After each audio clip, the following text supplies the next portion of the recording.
Ici, voici Germaine, la casse-tête, Cocotte, la dominante. Et là, nous avons Poulette. Contrairement aux apparences, les Salambier n'habitent pas une ferme en pleine campagne, mais bien le centre-ville de Moucron en Belgique. Pourtant, comme tous les matins, Louis et son frère nourrissent leurs poules. Ça nous amuse car on peut les soigner, leur donner à manger, à boire. Ce qu'on donne, ce sont des choses que nous, on ne peut plus manger. Je veux dire le pain trop sec, les épluchures de légumes, les légumes qu'on n'a pas fini de manger, de la viande. Des ordures qui finissent au poulailler, une idée saugrenue de la municipalité qui plaît à la population. À Moucron, près de 400 foyers ont, comme les Salambier, troqué leurs poubelles contre des poules. On a 4 poules donc, de la commune pour la gestion des déchets verts. Le principe de l'initiative, c'est la diminution du volume des sacs poubelles. Sans compter qu'avoir des poules chez soi présente d'autres avantages. Ça fait 2 œufs pour aujourd'hui. J'ai préféré les œufs de mes poules que ceux du supermarché. Le goût il est mieux et Il est meilleur. il est meilleur. La gestion des déchets dans les foyers, une problématique sur laquelle de plus en plus de pays se penchent. En Belgique, chaque habitant produit en moyenne 220 kg d'ordures par an, soit 150 kg de moins qu'en France. Un chiffre que certaines municipalités souhaitent encore réduire. C'est ainsi que Moucron a lancé il y a quelques mois l'opération Poule Poubelle, à laquelle a adhéré la famille Salambier. Et pour veiller au grain, la ville envoie régulièrement des émissaires dans les foyers. C'est là-bas, au bout du jardin. Je suppose que les enfants sont déjà venus chercher les œufs. Oui, tout à fait. Ah bah c'est très bien. C'est très bien. Christophe Denève est l'un de ses contrôleurs. Aujourd'hui, il se rend chez les Salambier pour vérifier que les poules n'ont pas fini à la marmite et surtout s'assurer qu'elles sont bien traitées. Il faut leur donner l'espace suffisant.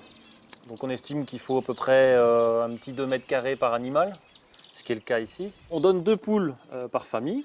On estime que les 2 poules peuvent manger entre 1,5 kg, 2-3 kg de déchets par semaine. Il y a 50-52 semaines par an, donc on peut évaluer qu'il y a à peu près entre 150 et 200 kg de déchets qui sont mangés sur la durée de l'année. Et donc pour une famille, ça fait à peu près un tiers global de la poubelle qui diminue. Une diminution d'autant plus intéressante que les Belges sont taxés sur leurs déchets. Un impôt qui s'élève en moyenne à 200 € par an pour un foyer de 4 personnes, soit presque 2 fois plus qu'en France. Tout ça, ça va dans la lombricompostière. Alors pour les habitants de Moucron qui n'auraient pas la place d'accueillir des poules chez eux, la mairie propose une autre solution, le bac à compost. J'ai pas de place à l'extérieur pour pouvoir mettre des poules. Tandis que là, c'est un volume qui est minimal, c'est pas beaucoup d'entretien, c'est vraiment pas beaucoup de travail non plus. Je peux partir en vacances sans quelqu'un qui vient nourrir les vers de terre. Des centaines de vers de terre chez soi, il fallait oser. Daphné les a installés dans sa buanderie et s'est presque attachée à eux. Alors là, je mets mes déchets ménagers dans ma lombricompostière. Ils mangent, ils digèrent, ils voyagent. Je suis très fière de dire que j'ai plus de 1000 bêtes à la maison. Il faut dire que ces petites bêtes sont très pratiques puisqu'elles mangent tout, vraiment tout.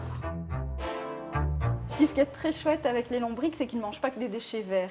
Ils vont manger ici mon filtre à café, que j'ai découpé en petits morceaux, mais aussi ma boîte d'œufs. Et donc, je réduis vraiment mes poubelles. Une réduction d'ordures qui en plus ne demande que très peu d'entretien. En 6 mois, les déchets se désagrègent pour donner de l'engrais. Et si contrairement aux poules, les vers ne fournissent pas d'œufs frais, ils offrent aussi un avantage en nature à leurs propriétaires, ce drôle de liquide. Et ça nous donne ici un thé à compost. Alors ce thé à compost, il est assez magique parce qu'on peut le mettre sur nos plantes, on peut le mettre au potager. C'est un très bon engrais, un fertilisant. Il permet de rétablir les équilibres dans la terre en fait. Un thé peu appétissant que Daphné recycle dans ses plantes d'intérieur. Il n'y a aucun pesticide qui est dedans. C'est relativement écologique. Et cette conscience écologique des Belges a traversé la frontière. À quelques kilomètres de là, la commune d'Hazebrouck, dans le Nord-Pas-de-Calais, a eu une idée surprenante en constituant une équipe de choc pour ramasser les ordures. Le soir, quand je rentre chez moi, oui, je change le cheval et ça ne me dérange pas plus que ça. Des éboueurs qui sentent le cheval, c'est plutôt rare. Il faut dire que Jeanne ne conduit pas une benne à ordures classique, Lauriane, allez fille. mais une calèche. Ce qui me plaît dans mon métier, c'est d'être tous les jours avec mon cheval, de partager Donc des moments avec mon cheval, mais aussi avec mes équipiers, puisque tous les jours, même s'il nous arrive des problèmes, on est ensemble, on se soutient, on est vraiment tout le temps soudés en fait. C'est beaucoup mieux que d'être derrière un camion, de toute façon, il n'y a pas photo. C'est vrai que c'est moins polluant, le rythme est quand même plus agréable à travailler. Sans compter que Lauriane la jument fait l'unanimité auprès des riverains.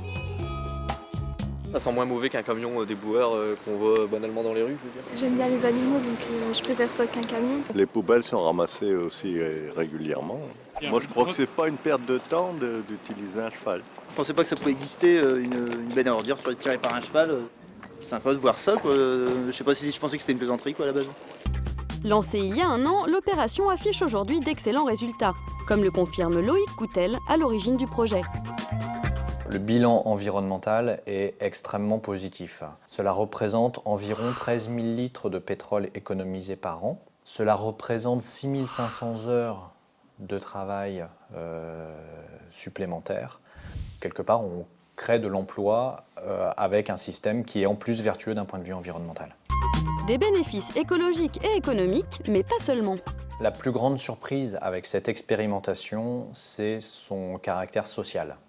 Un lien se crée avec les habitants et ça change complètement le regard de la population sur ce travail pénible. Un changement que sur le terrain, les éboueurs ressentent au quotidien. Le regard des personnes n'est pas pareil. Pendant les vacances scolaires, on voit les rideaux qui se lèvent et les gens qui regardent. Les gens prennent des photos, les enfants sont beaucoup impressionnés, ils viennent nous voir, ils aiment bien caresser le cheval. Une fois sa virée terminée, Jeanne dépose sa cargaison comme tous les camions poubelles. Seule différence, elle ne gare pas son engin au parking, mais dans une écurie. C'est bien ma fille, la journée est finie ma poulette. T'as bien travaillé. Une benne à ordures tirée par un cheval qui crée des emplois, des poubelles vivantes qui réduisent le volume de nos déchets, autant de bonnes idées à picorer sans modération.